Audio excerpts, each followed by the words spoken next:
सिद्धाणं नमो सिद्धाणं नमो आयर्याणं नमो अध्यायाणं नमो लोये सौसाहुणम् अर्हन्त सिद्धसाहु हृदयं जीर्णधम वयण पडिमाहु जीर्णनिलयाय नवदेवादिन्तु मे बोहि मङ्गलं भगवान् वीरो मङ्गलं गौतमो गणी मङ्गलं कुन्दकुन्दाद्यो जैनधर्मोऽस्तु मङ्गलम् सर्वमङ्गलमाङ्गल्यं सर्वकल्याणकारकं प्रधानं सर्वधर्माणां जैनं जयतु शासनं जैनं जयतु शासनम् कारुण्यमुकारं जिणवरवसहस्रबद्धमानस्य दंसनमग्गं मोक्षामि जाकं समासेन कर्णमन जिनवरवृषभ एवं वीर श्री वर्धमान को संक्षिप्त दिग्दर्शन यथाक्रम करूं दर्शन मार्ग का वंदो श्री अरहंत को मन वचन एकतान मिथ्या भाव निवारिके करें सुदर्शन ज्ञान दंसन मूलो धम्मो उबिठो जिणवरे हिंसे साणम तम सोण सकर्णे दंसनहीनो न वंदेवो सधर्म का है मूल दर्शन जिन वरेंद्रों ने का हे कान वालो सुनो दर्शन हीन वंदन योग्य।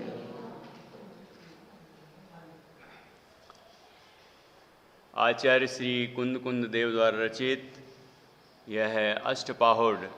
इसमें दर्शन पाहुड़ की दूसरी गाथा चल रही है और यहाँ धर्म का मूल दर्शन है।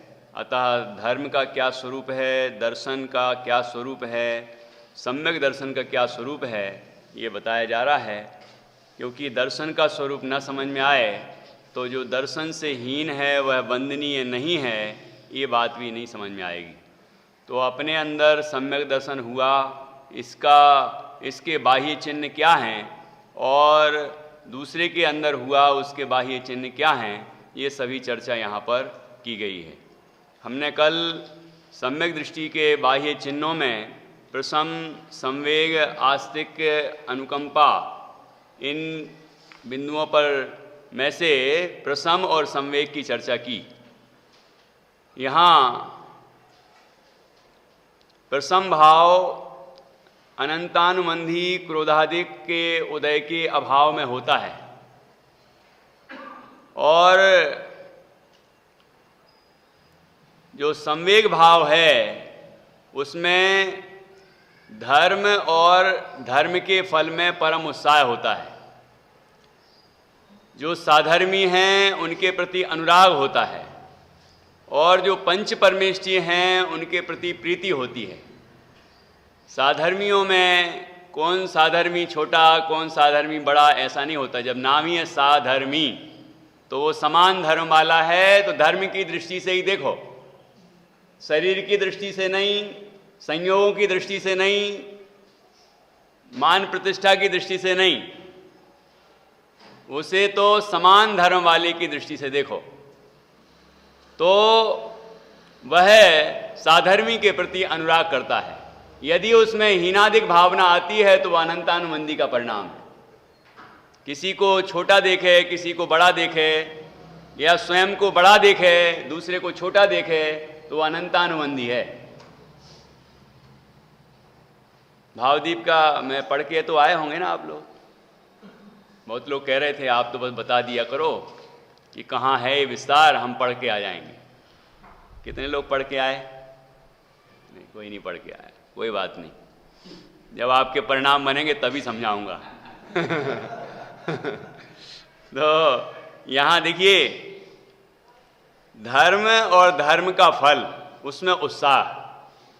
तो धर्म, वीतराग धर्म, उसमें उत्साह होना चाहिए। वीतराग धर्म जिनके अंदर है उनके प्रति भी उत्साह है, प्रीति कहा ना, और अपने अंदर वीतराग धर्म प्रकट करने का उत्साह है।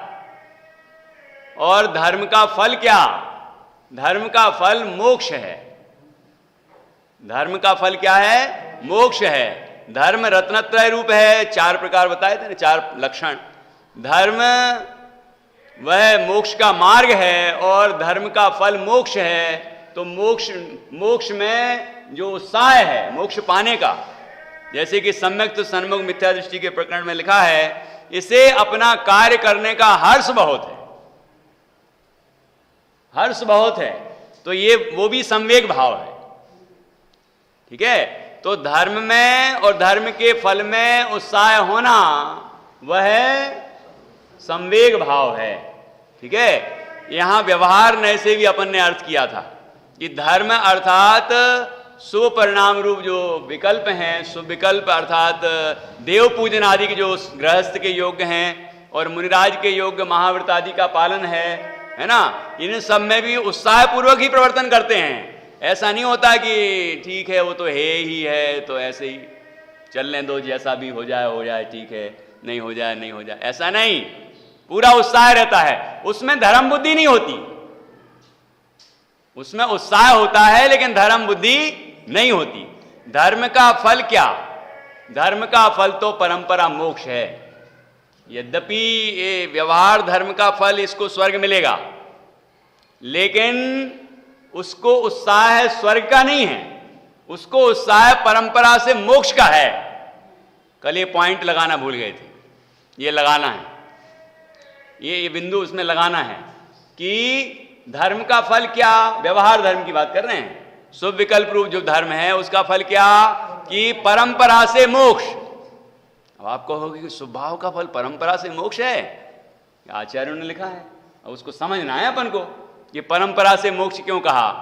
क्यों? इसलिए कहा जैसे 12 व्रत के अति 4 पन लगावे, मरण समय संन्यास धार तस दोष नसावे, यों श्रावक व्रत पाल स्वर्ग सोलम उपजावे, तहते चय नर जन्म पाए मुनि वह शिव जावे। ये है परंपरा। परंपरा का मतलब ये नहीं है कि स्वभाव करते करते एक आध दिन मोक्ष हो जाएगा। परंपरा का फल ये है कि वो एक दिन छूटेगा, वो नियम से छूटेगा और पूर्ण वितराग होगा। ठीक है ना। लेकिन ये जो व्रतादिक का परिणाम है, ये जो गृहस्थों को देव पूजन आदि के परिणाम हैं, स्वाध्याय आदि के जो परिणाम हैं, ये सब परिणाम उसमें निमित्त बनेंगे। ठीक है। इससे वो स्वर्गादिक की प्राप्ति करेगा और वहां से फिर मनुष्य बनेगा और वहां मनुष्य बन के दिगंबर मुनिराज बनेगा और आत्म साधना का पूर्ण पुरुषार्थ करके मोक्ष जाएगा। देखो, शेर के भाव से वो परंपरा शुरू हुई, शेर के भाव से वो परंपरा शुरू हुई। कहां हुई पूर्ण? महावीर के भाव में, 13वें गुण स्थान में अरहंत बने ना। तो अब यहां तक ये परंपरा, तो उसमें उनने कितने व्रत किए होंगे, शील का पालन किया होगा, संयम का पालन किया होगा और गृहस्थ अवस्था में देव पूजनादि के शुभ कार्य किए होंगे, तीर्थ वंदनाएं भी की होंगी। आप पूर्व भाव पढ़ के देख लीजिए, सब कुछ किया है। तो उसके फल में क्या मिलता रहा बीच बीच में? कभी स्वर्ग में गए, स्वर्ग से आए तो कभी चक्रवर्ती बने, है ना, कभी ऐसे उत्कृष्ट उत्कृष्ट पद पाए, और वहां भी चक्रवर्ती बने तो सब छोड़ के और फिर दिगंबर मुनिराज बने, फिर साधना करी और फिर स्वर्ग में गए, फिर मनुष्य बने, फिर स्वरूप की साधना की, फिर स्वर्ग, और फिर आखिरी में क्या हुआ? आखिरी में कि उन्हें फिर मनुष्य बने, फिर दिगंबर मुनिराज बने, और फिर स्वरूप की जो साधना की तो केवल ज्ञान हो गया, और उसके बाद मोक्ष हो गया। तो ये परंपरा मतलब अभाव रूप परंपरा। ऐसी परंपरा नहीं है कि वो दिला देता है, उसका अभाव होता जाता है ना। तो उसके अनुकूल जो संयोग हैं, मोक्ष प्राप्ति के अनुकूल जो संयोग हैं, उनको देने में तो निमित्त है, लेकिन मोक्ष देने में निमित्त नहीं है। निमित्त नहीं है मतलब अभाव रूप निमित्त है। वो ऐसा निमित्त नहीं है कि मोक्ष दिला देगा। जैसे कि वीतराग धर्म मोक्ष का कारण है, साक्षात मोक्ष का कारण है, परंपरा नहीं, साक्षात मोक्ष का कारण है, क्योंकि उसके ही फल में मोक्ष होगा। तो वो है साक्षात मोक्ष का कारण, वीतराग भाव, शुद्ध रत्नत्रय, और जो शुद्ध रत्नत्रय के साथ जो शुभ विकल्प होते हैं वे परंपरा से मोक्ष का कारण हैं। वो ऐसी परंपरा समझना, अभाव रूप परंपरा। जैसे कि सीढ़ी चढ़ना, वहां पहुंचना है हमें, तो सीढ़ी चढ़ते जाते हैं तो पिछली सीढ़ी छूटती जाती है कि नहीं? ऐसी अभाव रूप परंपरा चलती है वहां, कि वहां श्रेणी में शुभ भाव जो शुभ विकल्प जो हैं वो घटते जाते हैं और शुद्ध भाव बढ़ता चला जाता है, और शुद्ध भाव पूर्ण होते ही केवल ज्ञान प्रकट हो जाता है। ऐसी परंपरा समझना। तो उसके लिए उत्साह होता है कि मैं जो अभी यहां पर अपने शुद्धात्म तत्व के अनुभव के लिए प्रयत्न कर रहा हूं, इसका फल क्या मिलेगा? इसका फल मिलेगा मोक्ष। प्रयत्न कर रहा हूं, जब अनुभव है तब तो बात नहीं है ना, प्रयत्न कर रहा हूं, ठीक है ना।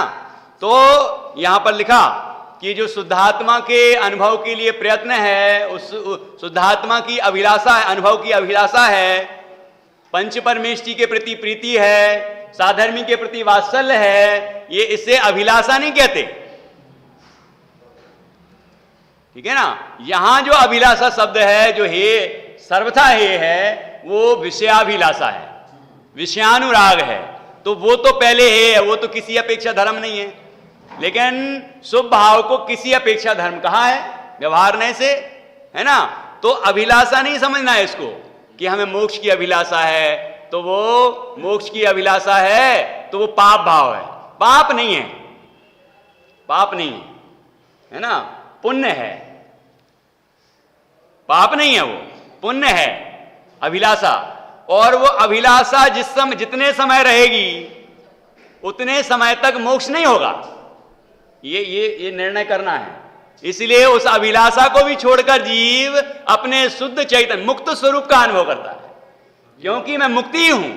अभिलाषा और इच्छा एक ही बात। हाँ, अभिलाषा और इच्छा एक ही बात। तो इच्छा मतलब तो पाप हो गया। हाँ कल आप आए तो थे, हाँ बस यही गड़बड़ हो गया कि कल जो है, कल हमने चर्चा की थी 4 प्रकार की इच्छाएं पंडित टोडरमल जी साहब ने लिखी। उनमें एक भी इच्छा ऐसी नहीं लिखी कि पंच परमेष्टि के दर्शन की इच्छा, साधर्मी के प्रति वात्सल्य की इच्छा, उनके सेवा की इच्छा, वैयावृत्ति की इच्छा, स्वाध्याय की इच्छा, स्वानुभव की इच्छा, कि उसको भी 4 में से एक आध में डाल देते कि नहीं डाला। वो तो अनंतानुबंधी के परिणाम है, अशुभ परिणाम है वो, है ना। वो जो 4 प्रकार की इच्छाएं हैं, ये यहां पर जो इच्छा लिखी है, ये अभिलाषा, ये शुभ परिणाम है, और मोक्ष मार्ग में ये होता है।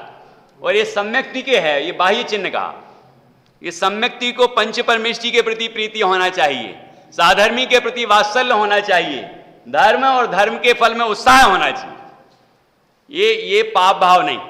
इच्छा तो फिर 10वें गुण स्थान में भी है। अब आप कहोगे 10वें गुण स्थान में कैसे इच्छा है, तो क्या निर्विकल्प हो गए? उनके भी सूक्ष्म सांप्राय है, वो कसाय को बोलते हैं, सूक्ष्म सांप्राय है उनके। तो वो सूक्ष्म संप्रदाय कौन सा है कि लोभ बचा है वहां, और दूसरी कसाएं नहीं बची, सूक्ष्म लोभ बचा है वहां पर। तो सूक्ष्म लोभ है, किस तरह का सूक्ष्म लोभ है? बाबू युगल जी साहब से प्रश्न किया था कि वो सूक्ष्म लोभ किस तरह का होता है, तो कहते हैं मैं पूर्णता की प्राप्ति करूं।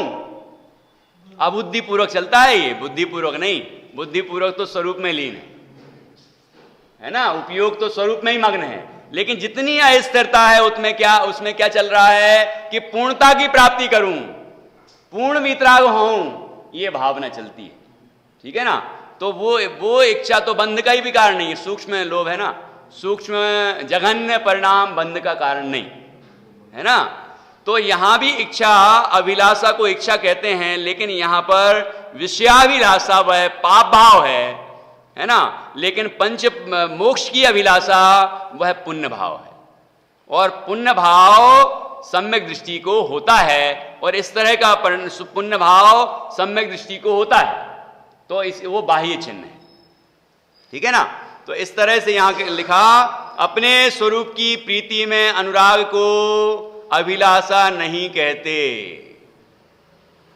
आत्मानुभव की जो इच्छा है उसको यहां पर कहते हैं, वो अभिलाषा जो प्रसिद्ध है वो नहीं कहते, वो पाप भाव है। जैसे जगत में कहा जाता है स्वार्थी मत बनो, स्वार्थी मत बनो, तो वो, और यहां कहते हैं स्वार्थी बनो। अब दोनों में क्या अंतर है? जैन दर्शन तो उल्टा ही हो गया कि नहीं नहीं नहीं, उस स्वार्थी बनने की बात नहीं कहता जैन दर्शन। उस स्वार्थ, वो तो पाप भाव है, वो स्वार्थ तो पाप भाव है, वो तो छोड़ने योग्य ही है। लेकिन स्वा कहां जाना, वहां उस स्वार्थ में जो हे है, उस स्वार्थ में इसने स्वा कहां जाना? स्वा तो जानता है ये प्राप्त पर्याय, अपने को मनुष्य जानता है, पुरुष जानता है, स्त्री जानता है ना, ये स्वा है वहां पर। स्वार्थ शब्द में वहां जो सांसारिक अर्थ है, वहां स्वा का अर्थ ये है। ठीक है ना, और यहां जो स्वार्थ है आत्मार्थ, स्वार्थ का अर्थ आत्मार्थ, तो वहां स्वा का अर्थ आत्मा है। तो आत्मा की अनुभूति करने की अभिलाषा होना चाहिए। ठीक है ना, वो आत्मार्थी है, और जो आत्मा को साधता है उसकी अभिलाषा भी समाप्त हो जाती है। ठीक है ना, इसी का नाम परंपरा, कि वो अभिलाषा जो है वो भी समाप्त हो गई। जो आत्मा की अनुभव की अभिलाषा थी वो भी समाप्त हो गई, और अनुभूति प्रकट हो गई, है क्या नहीं? इस तरह से समझना है। अब देखिए आगे, तो इस प्रसम और संवेग दो हुए। अब निर्वेग क्या है? निर्वेग, इस संवेग में ही निर्वेग भी हुआ समझना, पेज नंबर 7। ठीक है, क्योंकि अपने स्वरूप रूप धर्म की प्राप्ति में अनुराग हुआ, तब अन्यत्र सभी अभिलाष का त्याग हुआ, सर्व परद्रव्यों से वैराग हुआ, वही निर्वेग है। निर्वेग और वेग, संवेग, इसमें आ रहा है वेग, और एक सुना होगा उद्वेग, कामोद्वेग, क्रोधोद्वेग। ये काम क्रोध आदि के जो परिणाम हैं ये उद्वेग हैं, और उनकी शांति वो निर्वेग है। और जो स्वरूप के प्रति प्रीति का परिणाम है, पंच परमेष्ठी के दर्शनादि की अभिलाषा है, उनके स्तवन आदि का परिणाम है, वो है संवेग। उनके प्रति उत्साह है जो, वो है संवेग। संवेग, अच्छी तरह से वेग होना, अच्छा वेग, शुभ भाव, शुभ अपेक्षा से है ना वो संवेग। ठीक है ना, तो सम्यक वेग है, वो भी वेग है ना, इसलिए वो भी अभाव करने लायक है। लेकिन वो अभाव होता है कब? कि जब स्वरूप में जीव मग्न हो जाता है तो वो अपने आप अभाव हो जाता है।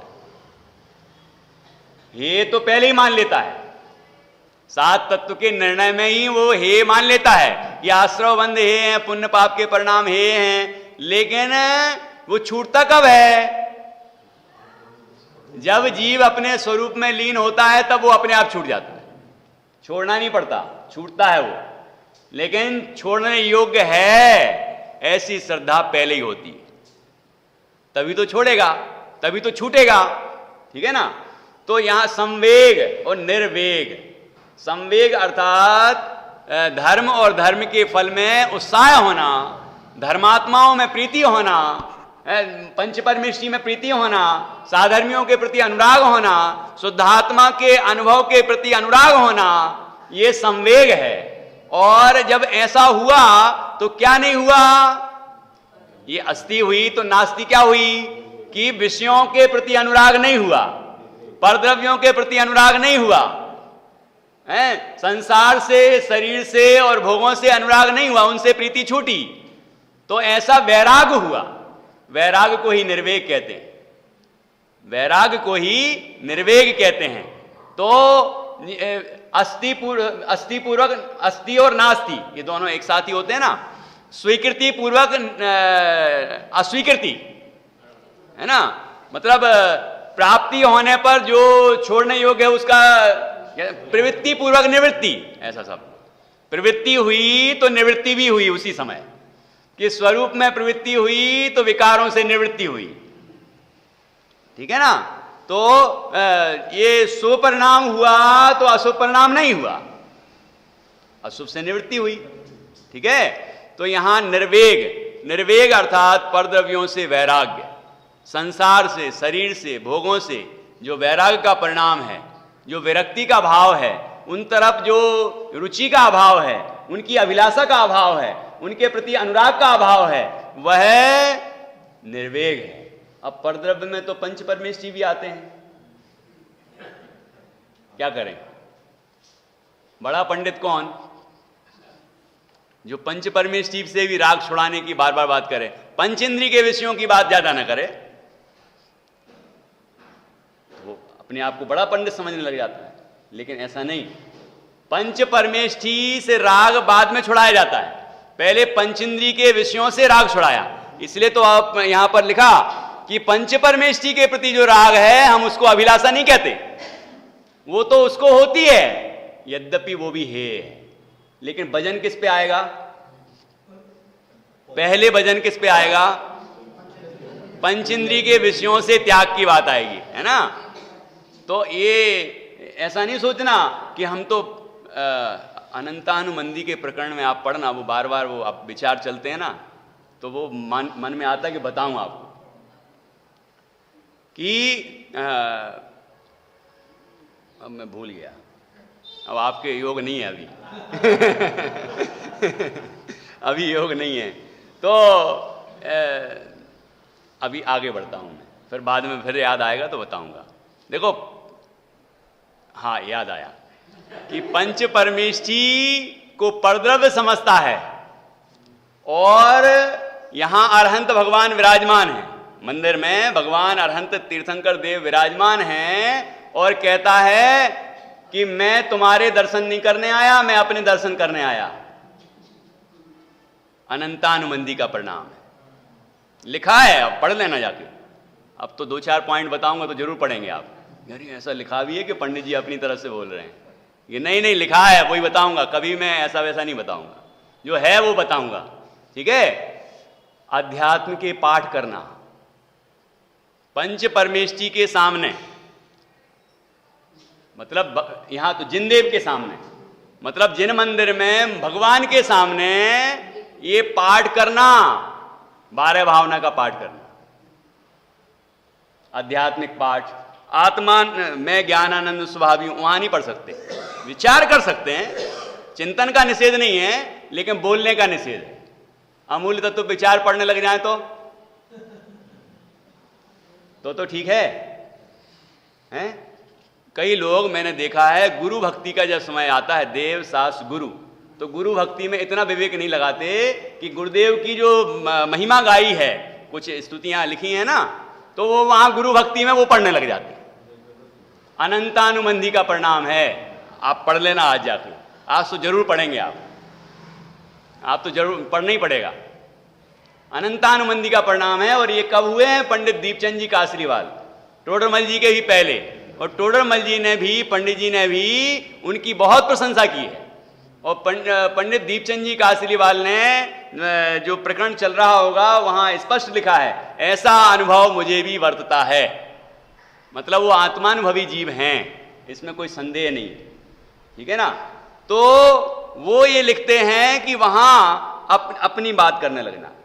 देखो, निज निधि निज में बताई यह अनंत उपकार है, इसके लिए जिनवाणी मां को वंदना सतबार। ये जिनवाणी ने हमें बताया, इसकी प्रशंसा है, तो इस रूप में तो चर्चा आएगी, है ना। देव शास्त्र गुरुवर आहा मम स्वरूप दर्शाए, किया परम उपकार में नमन करूं हर्षाय।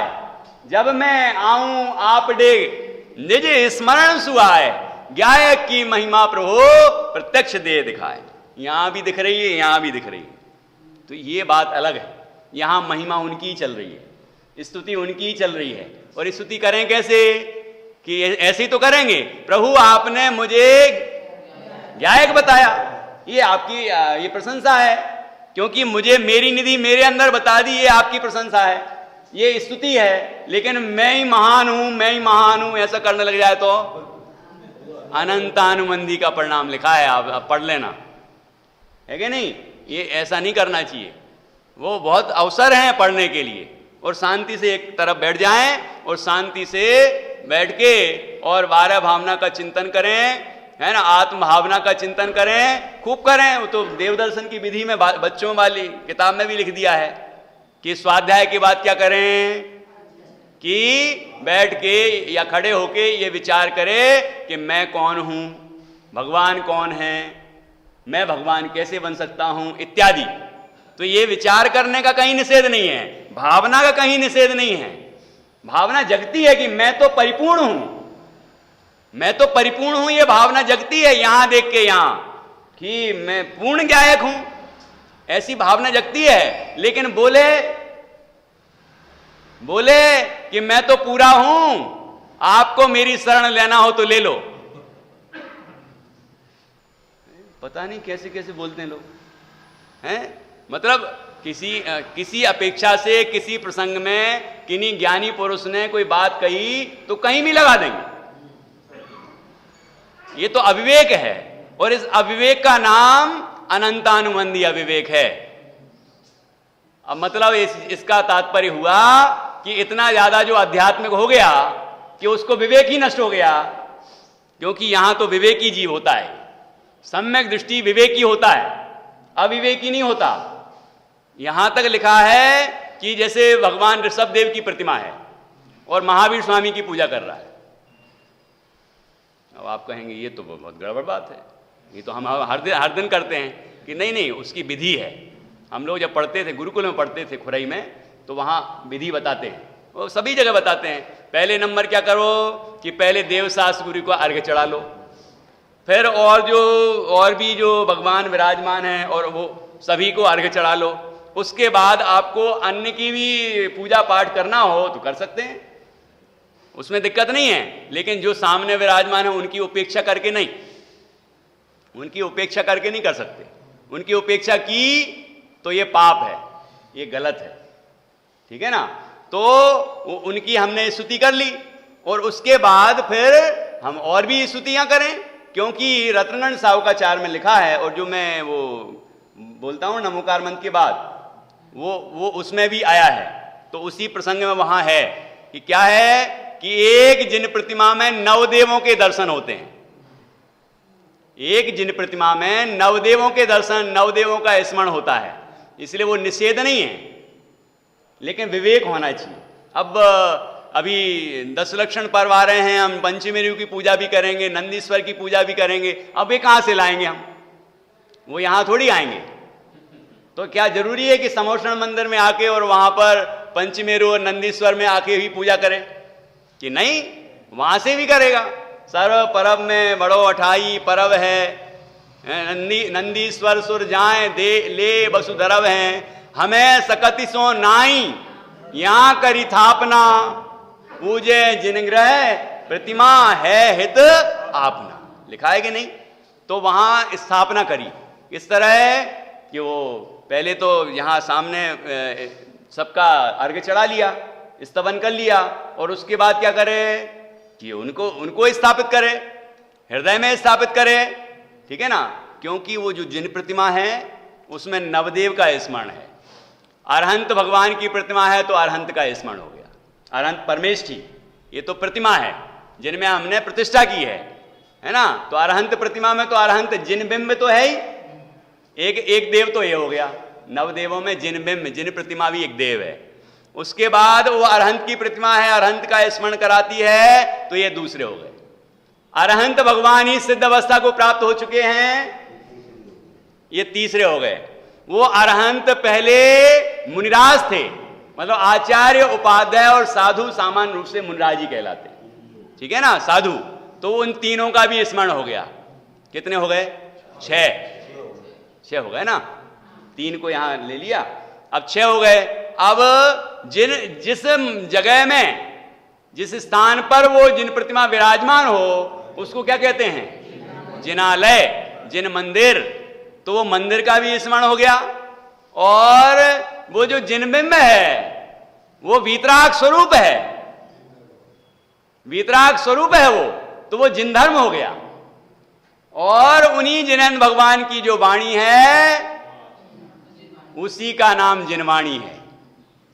तो वो जिनवाणी का भी स्तवन हो गया। प्रभु आपने हमें ये बताया, प्रभु आपने हमें ऐसा बताया, प्रभु ये किसने बताया? ऐसा मत सोचना वो जिन प्रतिमा अकेली है, हमने प्रतिष्ठा की है बाकायदा। मतलब हमारे लिए वो जिन बिंब जिनेन्द्र भगवान के समान ही है, और जिन मंदिर समोषण के समान ही है। उससे कम देखे तो गड़बड़ हो जाएगी, उससे कम नहीं देखना है। यार ठीक है, जिन प्रतिमा है, क्या है, वो तो कुछ कहती नहीं है, तो हंस लो उनके सामने। जिन प्रतिमा के सामने हास्य करता है, अनंतानुमंदी हास्य है। पढ़ना, आज जाके जरूर पढ़ना, अनंतानुमंदी हास्य है वो, ठीक है ना। हम हंसी मजाक करें, एक दूसरे की निंदा प्रशंसा करें, और पता नहीं क्या क्या करने लग जाते हैं लोग, हंसी मजाक करने। भगवान तो कुछ कह नहीं रहे हैं। समोषण में भगवान कुछ नहीं कहते, लेकिन ऐसा वहां का अतिशय ही है कि ऐसे प्रसंग ही नहीं बनते। लेकिन इंद्र वहां की व्यवस्था करता है, वहां का व्यवस्थापक इंद्र होता है, कोई गड़बड़ कर ही नहीं सकता। पहले तो ऐसे परिणाम वाले जी वहां पहुंचते नहीं, इसलिए संभावना ही नहीं है ना, वहां पहुंचते ही नहीं है। लेकिन यहां तो पहुंच जाते हैं, कैसे ही परिणाम वाले पहुंच जाते हैं। अभी मैं कल गवर्नमेंटगिरी गया था, प्रतीक भैया भी गए थे, तो बहुत सारे अजैन लोग भी आ जाते हैं, है ना, वो घूमने फिरने आ जाते हैं। बताओ, जिन प्रतिमा वीतराग प्रभु सामने विराजमान है उनके परिणाम ही नहीं लगते, उन्हें तो लगता हमारा तो घूमने का प्लेस है, घूमने फिरने पहुंच जाते हैं। ऐसे ही तो इतने अकृत्रिम जिन मंदिर हैं, है ना, इतने मंदिर हैं, वहां कई लोग घूमने ही फिरने जाते हैं। जीवों की परिणति नहीं बदलती। स्वर्गों में मिथ्या दृष्टि देव हो या सम्यक दृष्टि देव हो, वो तो जैसे ही उपवास सैया से उठता है उससे पहले देव दर्शन के लिए ले जाते हैं। अब वो देव को देव समझे कि कुलदेव समझे, वो उसकी दृष्टि, लेकिन विधि तो ऐसी है। ख्याल में आया कि नहीं आया? तो जीव ऐसे जिन प्रतिमा में नवदेव का स्मरण होता है, इसलिए अलग से कोई स्थापना वैसी करने की जरूरत नहीं है कि पंचमेरु की लेके ही आओ तो हम पूजा करें, ऐसी जरूरत नहीं है। आप जिन प्रतिमा में ही वो सब स्थापना कर सकते हैं। लेकिन जिनकी वो प्रतिमा है, जैसे महावीर स्वामी की प्रतिमा है, शांतिनाथ भगवान की, जिनकी भी होगी, तो उनकी पूजा, उनकी अर्घ पहले हम चढ़ा लें। उसके बाद आप और भी कितने ही देवों का स्मरण करो, उनको देख देख के, है ना। चिन्हवश गौण होगा, बाकी कुछ गौण नहीं होगा, एक सा है ना, एक से प्रभु हैं वो। तो इस तरह से हमारे परिणाम, मतलब विवेक इस तरह का होना चाहिए। और अनेक बातें हैं, शुद्ध वस्त्र हों, अशुद्ध वस्त्र नहीं, है ना। मंदिर के अंदर शुद्ध वस्त्र पहन के जाए, व्यवस्थित वस्त्र पहन के जाए, ऐसे नहीं कुछ भी पहन जाए। आज तो अभी पढ़ोगे आप प्रकरण तो ऐसा लगेगा कि चारों ओर अनंतानुमंदी दिख रही है आप,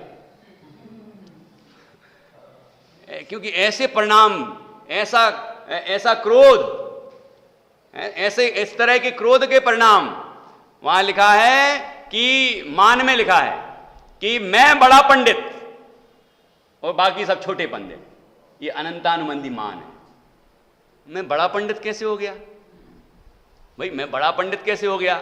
ये सोचता है कि मैं कुछ ज्यादा जानता हूं और मेरी ज्यादा प्रतिष्ठा है तो मैं बड़ा पंडित और ये छोटा पंडित।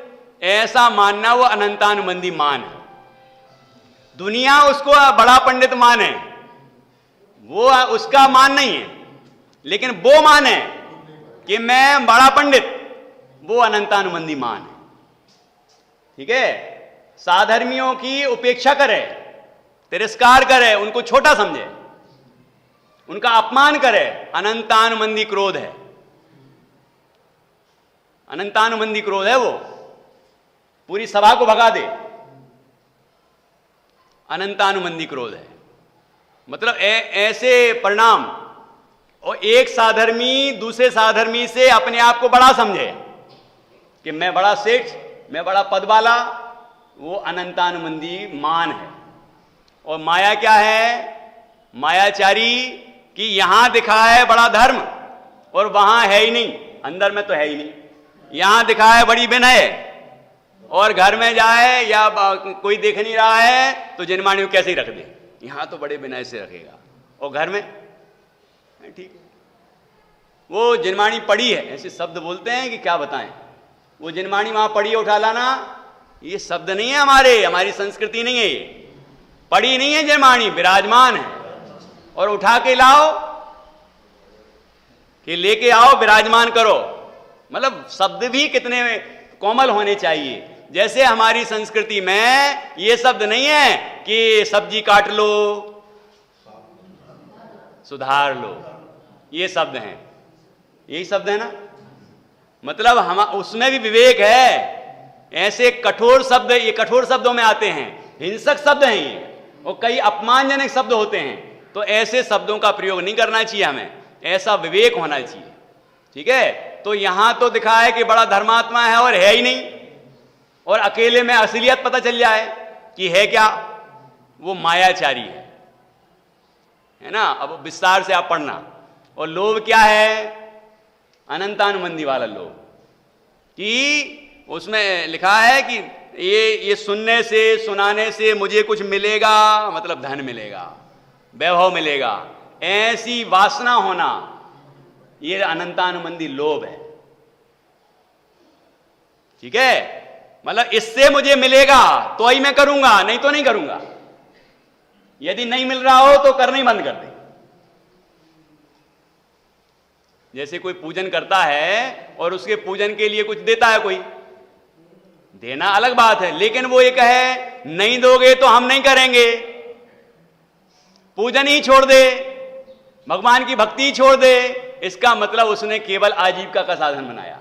और उसमें वो वहां भी व्यवसायिक है, और वह जैसे ही कोई पैसा देना बंद करे वैसे ही वो बंद हो जाता है।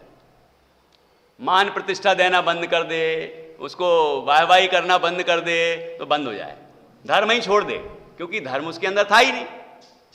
धर्म उसके अंदर हो तो यहां नहीं तो कहीं सही वो, लेकिन स्वाध्याय करेगा, पूजन करेगा, भक्ति करेगा, आराधना करेगा। जरूरी नहीं कि एक ही जगह करे, वो अपने घर में करे, लेकिन करना नहीं छोड़े, क्योंकि उसको उससे प्रीति है। ठीक है ना। और वहां लिखा है जो कंजूसी के परिणाम हैं वो अनंतानुबंधी लोभ है। अब आप कहेंगे धर्म के क्षेत्र में नहीं, अपने घर के क्षेत्र में भी ऐसा लिखा है कि पैसा तो है बहुत, खर्च नहीं करता। क्यों? इंद्रिय के विषयों में भी खर्च नहीं करता, ऐसा लिखा है, पढ़ना आज जाके। पंच इंद्रिय के विषयों के लिए कमाया था ना, काय के लिए कमाया था? भाई हम मकान बनाएंगे अपना, मतलब रोटी कपड़ा मकान, एक तो दुनिया तो यही कहती है ना। अब उसके लिए कमाया था, अब रोटी खाने में कंजूसी कर रहा है। अरे भैया पैसे खर्च हो जाएंगे। ये नहीं कह रहे हैं, तृष्णा बढ़ाने की बात नहीं कर रहे हैं, लेकिन जितनी जरूरत है उतना भी खर्च ना करे तो वो कंजूसी कहलाती है। ठीक है? अपने घर के लोगों को, परिवार के लोगों को जितना जरूरी है उतना भी ना दे। यहां वहां लिखा है कि अपने माता पिता जब बुजुर्ग हो गए, अब तो कोई काम के नहीं रहे ना, अब तो कोई काम के ही नहीं है। क्यों? ना रोटी बना पाती हैं मम्मी जी हैं, और ना वो घर के कोई काम कर सकती हैं, और पिताजी ऑफिस में नहीं बैठ सकते, दुकानदारी नहीं कर सकते, क्या काम के हैं? मतलब ये क्या हुआ? ये इसको बोलते हैं स्वार्थ। जो अभी कहा था ना कि पाप रूप परिणाम है, वो है स्वार्थ। ये क्या क्या क्या मतलब? कोई काम के नहीं है, मतलब धन कमाए वही काम का। आजकल तो ये धारणा बन गई, हाउस वाइफ, अच्छा हाउस वाइफ मतलब गृहिणी है, वो घर को संवारती है, बच्चों को पालती है, पति की सेवा करती है, उसके धर्म की रक्षा करती है, उसके धर्म को बढ़ाती है, वो तो ठीक है। अच्छा कमाती कितना है? मतलब तुझे तो पैसा चाहिए बस, वो चाहे कहीं से ले आए। अनंतानुबंधी परिणाम है, देख लेना आप, आज पढ़ना जरूर। भाव दीपिका औदिक भावों के प्रकरण में बिल्कुल स्पष्ट अनंतानुबंधी के परिणाम कैसे कैसे होते हैं। 13 प्रकार के भाव, 13 प्रकार के हैं। 4 तो अनंतानुबंधी संबंधी, क्रोध, मान, माया, लोभ, और 9 नौकसाएं भी अनंतानुबंधी वाली किस तरह की होती हैं ये लिखा है। पति पत्नी को तो परमिट है ना, पति शादी हो गई है ना, वो तो आराम से कैसे भी घूमे फिरें। नहीं, ऐसा नहीं है। शादी हुई है ठीक है, लेकिन ऐसा नहीं कि कहीं भी हाथ में हाथ, गले में। अनंतानुबंधी का परिणाम है। ये जो संस्कृति पनप रही है अनंतानुबंधी की पनप रही है। और हम लोग यदि ऐसे ही वो करने लग जाएं, ऐसे ही आसक्ति पूर्वक विषय भोग करने लग जाएं, उनकी देखा देखी, तो वो अनंतानुबंधी कसाय है, वो अनंतानुबंधी का काम है। ठीक है ना, ये सब लिखा है उसमें, तो आपको जरूर पढ़ना चाहिए, बहुत गहराई से और आराम से पढ़ें। मैं तो सोचता हूं कि जो ये दूसरी गाथा की टीका है, ये अष्टपाहुड़ की, और वो जो अनंतानुबंधी का प्रकरण है भाव दीपिका में, ये सभी को पढ़ना चाहिए गहराई से। और जो अपने आप को सम्यक दृष्टि मानते हैं उन्हें तो जरूर पढ़ना चाहिए, क्योंकि उससे उनको पता चल जाएगा कि वो क्या है, वो क्या है उनको खुद पता चल जाएगा। ईमानदार होगा तो ही पता चलेगा, ईमानदार होगा तभी तो पढ़ेगा। जिसको ये समझना होगा कि मेरे अंदर किस तरह के परिणाम चलते हैं, मैं कैसा हूं, कहीं मुझे भ्रम तो नहीं हो गया है, तो वो पढ़ेगा। वो पढ़ के समझेगा कि नहीं, अरे रे ऐसे ऐसे परिणाम होते हैं मेरे अंदर, ऐसे ऐसे परिणाम हैं, इस तरह की विकृति है, और मैं सोचता हूं कि मैं तो सम्यक दृष्टि हो गया। ऐसा नहीं है, वो उसको समझ में आएगा। तो अब क्या करें? पता चल गया कि अनंतानुबंधी है, तो क्या करें? जीव तत्व निर्णय का और अभ्यास करें और अपने स्वरूप के अनुभव का और प्रयत्न करें। जब अनुभूति प्रकट होगी तो ये अनंतानुबंधी समाप्त। ये दर्शन मोहिनी की साथी है, वो ये सातों प्रकृतियां अनुदय हो जाएंगी, उदय का अभाव हो जाएगा, है कि नहीं? तो ऐसे ये कसाय का प्रकरण है जो अनंतानुबंधी का, वो बहुत गहराई से समझने लायक है। और ऐसी कसाय का जो समन है, सम्यक दृष्टि को तो अभाव है, सम्यक दृष्टि को इसका अभाव रूप समन है, मतलब उसका अभाव है, वो कसाय है ही नहीं। ठीक है ना? तो वो ऐसे परिणाम उसके जीवन में होंगे ही नहीं। अब अप्रत्यक्षाना वर्ण आदि के उदय से कोई परिणाम हो भी तो अभी उसको कहा है आखिरी में कि उनको भला नहीं जानता, प्रसम वाले प्रकरण में आया था, इसलिए उससे प्रसम का अभाव नहीं कहते।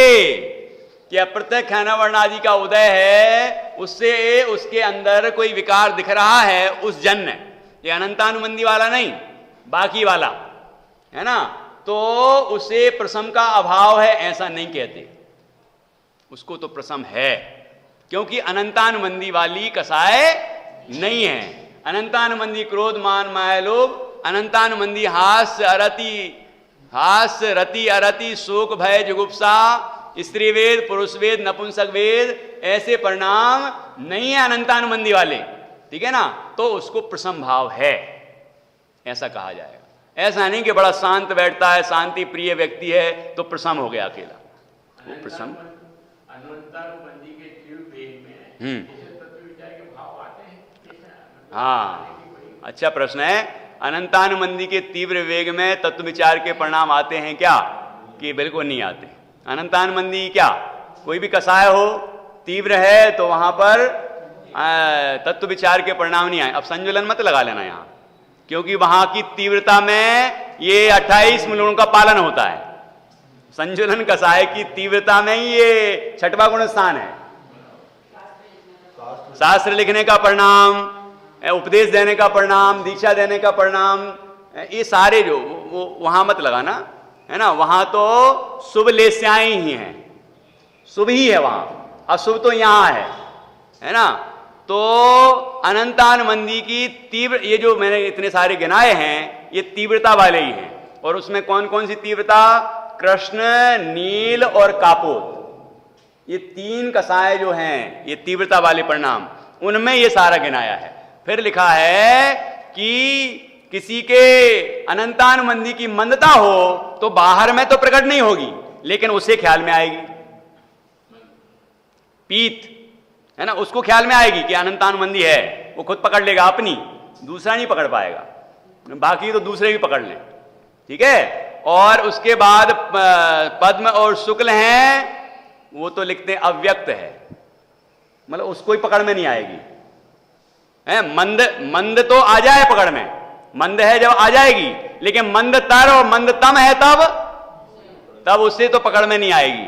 इसलिए तो कहा है कोई द्रव्यलिंगी मुनि, उनके वो जब ध्यान में बैठे हों तो ऐसे समय में कोई उनकी खाल छील दे और उसमें नमक मिर्ची भर दे तो भी आंख की कोर लाल नहीं होती, रंच मात्र भी क्रोध नहीं आता, और वो मायाचारी भी नहीं है। गुरुदेव श्री ने लिखा है, मतलब बोला है, वो लिखा भी है ना, तो उन्होंने कहा है कि उन्हें यदि मायाचारी हो तो वो 9वें गिरवे कैसे जाए। वहां मायाचारी के कारण वो नहीं बैठे हैं ऐसे कि नहीं कोई कुछ नहीं, कुछ करता रहे, हम तो हिलेंगे भी नहीं, ऐसा नहीं है। उनके उस तरह की कसाय तीव्र है ही नहीं, वो अनंतानुमंदी की शुक्ल लेस्या है, ठीक है ना। तो वो तो उनको भी नहीं पता कि अनंतानुमंदी बैठी है अभी, वो तो सर्वज्ञ भगवान गम है, लेकिन उन्हें तो उस सो परिणाम में प्रीति है, शरीर में अहम बुद्धि है, वो सारे 7 तत्व संबंधी भूलें पड़ी हुई। तो इस तरह यहां जो प्रशम, संवेग, आस्तिक और अनुकंपा के परिणाम हैं वो किस तरह के होते हैं वो हमने समझा। तो यहां पर प्रशम अनंतानुमंदी का समन, अनंतानुमंदी का अभाव, ठीक है ना, तो वो प्रशम भाव है। तो अनंतानुमंदी के उदय से जो जो विकृतियां होती हैं वो उसके जीवन में नहीं दिख सकती वो, ठीक है। और संवेग धर्म और धर्म के फल में रुचि का परिणाम, उत्साह होगा उसको। और निर्वेग अर्थात कि जो परद्रव्य और प्रभावों से, संसार से, शरीर से और भोगों से विरक्ति का परिणाम है वो निर्वेग है। क्योंकि जिसको शुद्धात्मा में अनुराग है, पंच परमेष्टि में प्रीति है ना, साधर्मी में प्रीति है,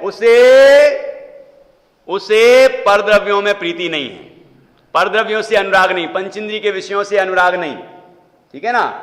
और संसार, शरीर और भोगों से उसको विरक्ति है, वैराग्य है, तो वही निर्वेग है। संवेग अस्थिपरक शब्द है और निर्वेग नास्तिपरक शब्द है। यहां लिखा है जिसको संवेग होता है उसको निर्वेग तो होता ही है, संवेग होगा तो निर्वेग भी होता ही है, ठीक है। अब यहां परद्रव्य में वो पंच परमेष्टि मत लगाना, वो भी परद्रव्य हैं,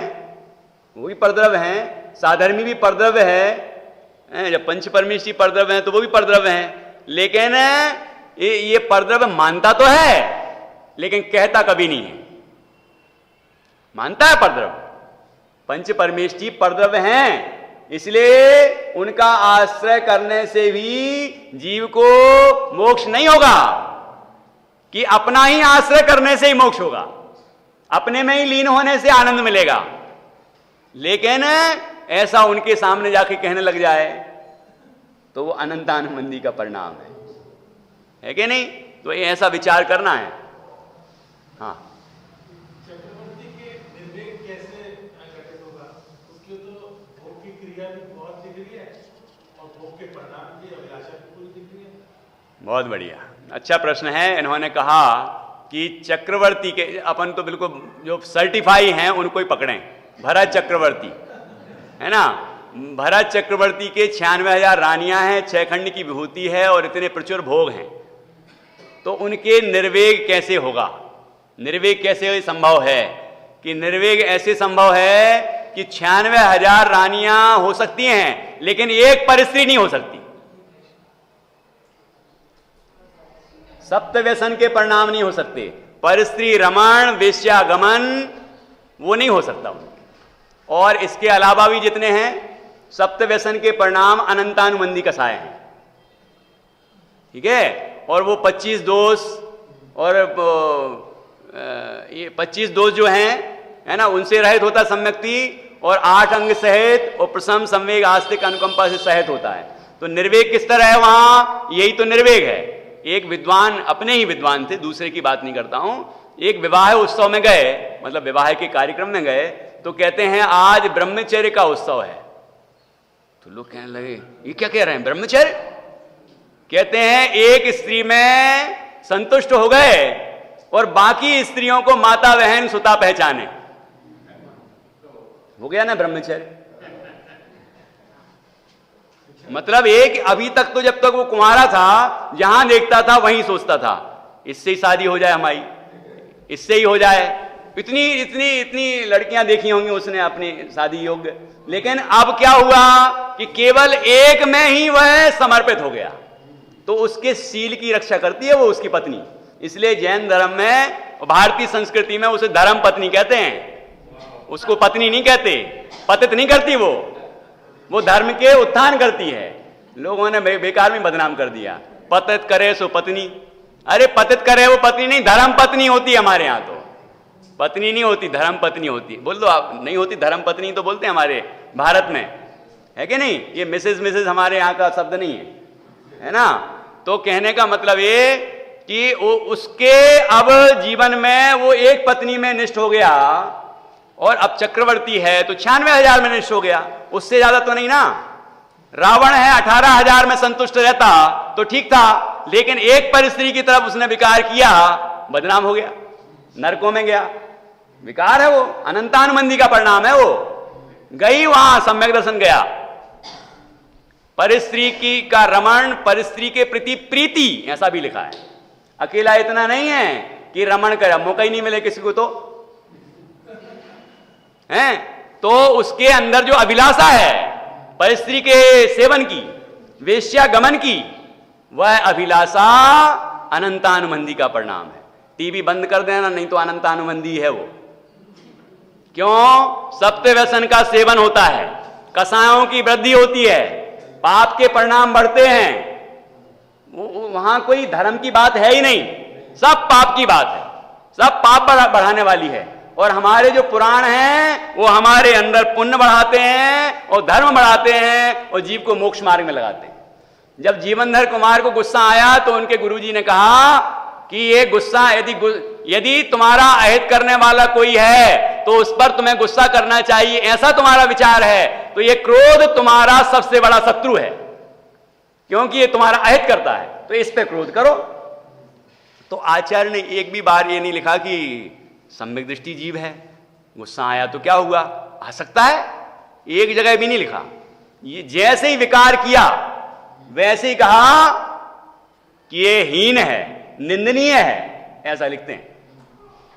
मतलब महापुरुषों को भी नहीं छोड़ते हो, जहां विकार है वहां वो हे है, मतलब उसको वो निंदा करेंगे, है ना, पाप का नाम है, ये छोड़ने लायक है। और जहां कोई भक्ति का परिणाम हो, जो तीर्थ वंदना के परिणाम हो, पंच परमेश्वरी की आराधना के परिणाम हो, उपसर्ग निवारण आदि के परिणाम हो, है ना, मंदिर निर्माण आदि के परिणाम हो, तो वहां आचार्य उत्साहित करते हैं कि देखो ऐसे ऐसे महापुरुष होते हैं, हमें भी ऐसी शिक्षा लेना चाहिए। तो मैं ऐसे बारीकी से उसमें जब पढ़ता हूं तब देखता हूं कि एक भी जगह, भले ही वो महापुरुष का महापुरुष ही क्यों ना हो, बिल्कुल चरम शरीर है, मोक्ष जाने वाले, लेकिन उनने यदि कोई भी विकार किया जो उनकी भूमिका के अयोग्य है, या फिर अयोग्य भी ना हो, तो विकार तो है, पाप तो है वो, भले ही वो अप्रत्यक्षानावरण संबंधी हो। अप्रत्यक्षानावरण के क्रोधादिक होते जरूर हैं, लेकिन वो प्रशंसनीय नहीं है।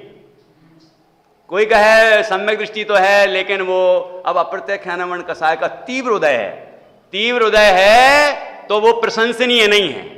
कोई ये कहे कि वक्ता का उपदेश क्रोध सहित भी हो तो भी ग्रहण करने योग्य है, तो टोडरमल जी ने लिखा वह वक्ताओं के लिए ग्रहणीय नहीं है।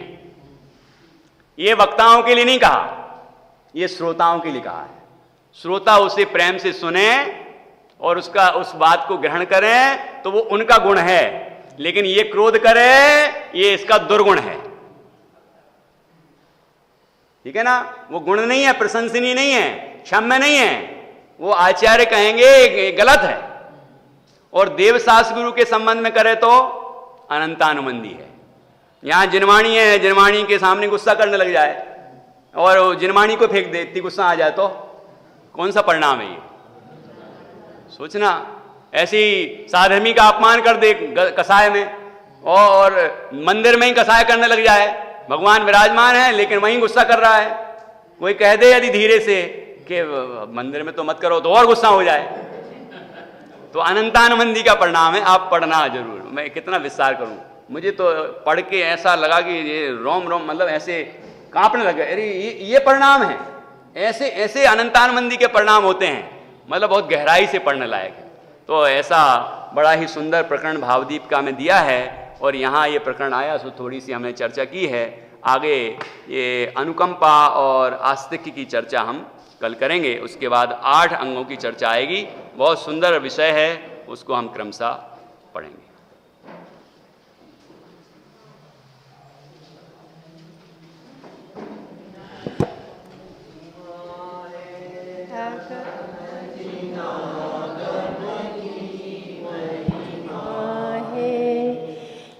जाहि सुनत जड़ भिन्न पिछानी, हम जिन मूरति आत्म की महिमा है।